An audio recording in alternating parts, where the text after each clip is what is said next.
WhatsApp account നമുക്കെങ്ങനെ എളുപ്പത്തിൽ delete ചെയ്യാം എന്ന കാര്യത്തെ പറ്റിയാണ് നമ്മൾ നോക്കുന്നത്. അപ്പോൾ ഇതിന് ആദ്യമായിട്ട് തന്നെ നമ്മുടെ വാട്സപ്പ് ആപ്പ് ഓപ്പൺ ചെയ്യുക. ശേഷം നമ്മൾ വാട്സപ്പ് സെറ്റിങ്സിലോട്ട് പോവുക. അപ്പോൾ വാട്സപ്പ് സെറ്റിങ്സ് എത്തിയിട്ടുണ്ട്.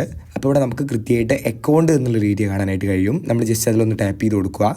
അപ്പോൾ ഈ അക്കൗണ്ട് എന്നുള്ള ഏരിയയ്ക്ക് ഏറ്റവും താഴെയായിട്ട് നമുക്ക് ഡിലീറ്റ് മൈ അക്കൗണ്ട് എന്നുള്ള ഏരിയ കാണാം. അപ്പോൾ നമ്മൾ കൃത്യമായിട്ട് അതിൽ ടാപ്പ് ചെയ്ത് കൊടുക്കുക. അപ്പോൾ ആദ്യമായിട്ട് തന്നെ നമുക്കിവിടെ ഇത്തരത്തിലൊരു മെസ്സേജ് കാണാനായിട്ട് കഴിയും. അപ്പോൾ ഇതിൻ്റെ താഴെയുള്ള കാര്യങ്ങളെല്ലാം കൃത്യമായിട്ട് വായിച്ചതിന് ശേഷം നിങ്ങളുടെ അക്കൗണ്ട് ഡിലീറ്റ് ചെയ്യുക എന്നുള്ള തീരുമാനം എടുക്കുക. അപ്പോൾ അതിനുശേഷം നമ്മൾ നിലവിൽ ആഡ് ചെയ്തിട്ടുള്ള മൊബൈൽ നമ്പർ ഉണ്ടല്ലോ, നമ്മൾ വാട്സപ്പിനകത്ത് നമ്മൾ സെറ്റ് ചെയ്തിട്ടുള്ള നമ്മുടെ മൊബൈൽ നമ്പർ, ആ മൊബൈൽ നമ്പർ കൃത്യമായിട്ട് ഇവിടെ എൻ്റർ ചെയ്ത് കൊടുക്കുക.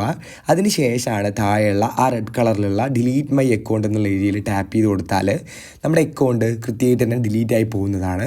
ഇത്തരത്തിൽ എളുപ്പത്തിൽ നമുക്ക് ഈ പ്രോസസ്സ് ചെയ്ത് തീർക്കാനായിട്ട് കഴിയുന്നതാണ്. നമ്മുടെ വീഡിയോ ഇത്ര മാത്രമേ ഉള്ളൂ. ഉപകാരപ്രദമാണെങ്കിലും ഒന്ന് ലൈക്ക് ചെയ്യുക. അതേപോലെ ചാനൽ സബ്സ്ക്രൈബ് ചെയ്ത് പോകുന്ന കാര്യം കൂടി ഒന്ന് പരിഗണിച്ച് പോവുക.